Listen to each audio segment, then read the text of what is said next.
सुख के बहुत सारे साथी होते हैं, लेकिन जो आपके दर्द को साथी हो ना, तो वही सच्चा साथी होता है।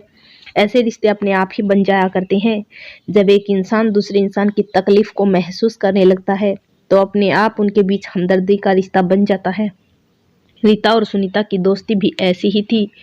रीता ने जो दर्द झेला था, सुनीता उससे गुजर रही थी। हमेशा उदास चेहरा देखकर एक दिन रीता ने पूछ ही लिया कि सुनीता ने, तुम अपनी तकलीफ मुझसे बांट सकती हो, क्योंकि सीने में जख्म दबाए दबाए एक दिन नासूर बन जाते हैं और धीरे धीरे तुम्हें ही खोखला कर देंगे।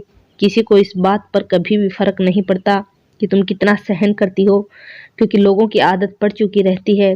तुम्हें फैसला खुद के लिए लेना होगा कि तुम्हें कैसी जिंदगी चाहिए। सुनीता भी उस दिन बिफर पड़ी थी और बहुत देर तक उसके आंसू नहीं रुके थे। दोनों ने परिवार की जातियों को झेला था, तो उनके दर्द भी एक समान ही थे, जो एक दूसरे के करीब आते गए थे। सुनीता ने कभी किसी से अपने दिल का दर्द बांटा नहीं था, या यूं कहें कि जो जिस हालत से गुजरता है वही दूसरे का दर्द समझ पाता है, वरना जग हंसाई ही झेलनी पड़ती है। लोगों को अपना दर्द बताकर अपनी तकलीफ को बांटकर सुनीता बहुत हल्का महसूस कर रही थी, और रीता भी उसे जिंदगी जीने का सलीका सिखाने लगी, क्योंकि वो अपने आप को कैसे निकाल पाई थी। ये अनुभव सुनीता को बहुत मदद कर रहा था। सुनीता धीरे धीरे खुश रहना सीखने लगी। अब उसका किसी दिए हुए ताने असर करने बंद होने लगे थे।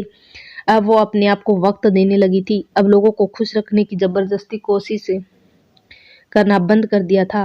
उसने सारे काम खत्म करके वो कभी किताब पढ़ती, तो कभी गाने सुनती, नहीं तो कुछ पेंटिंग बनाया करती। उसके अंदर आए परिवर्तन से परिवार में बड़ी उथल पुथल मचने लगी थी, क्योंकि किसी भी बेफुजली बातों का असर अब सुनीता पर नहीं होता था। जो लोग उसे परेशान करते थे, अब वो परेशान होने लगे थे कि ऐसा क्या हो गया कि सुनीता पहले की तरह नहीं है, इतना कैसे बदल गई। सुनीता के अंदर सकारात्मक ऊर्जा ने जन्म लेना शुरू कर दिया था, और अब वो भी खूब खुश रहने लगी थी। दोनों की दोस्ती दर्द से शुरू हुई थी, लेकिन अब उनकी जिंदगी से तकलीफ दूर जा रहा था और खुशियां दस्तक देने लगी थी। बहुत ही प्यारी दोस्ती में बदल गया था उनका रिश्ता। रीता के पास मानो खुशियां की चाबी हो। फिलहाल जो भी हो, जीवन जीने की कला जिसने सीख लिया, वो सारी समस्याओं से निजात पा सकता है। प्रतिमा श्रीवास्तव द्वारा यह कहानी लिखी गई है। पसंद आए तो लाइक करें, चैनल को सब्सक्राइब करें।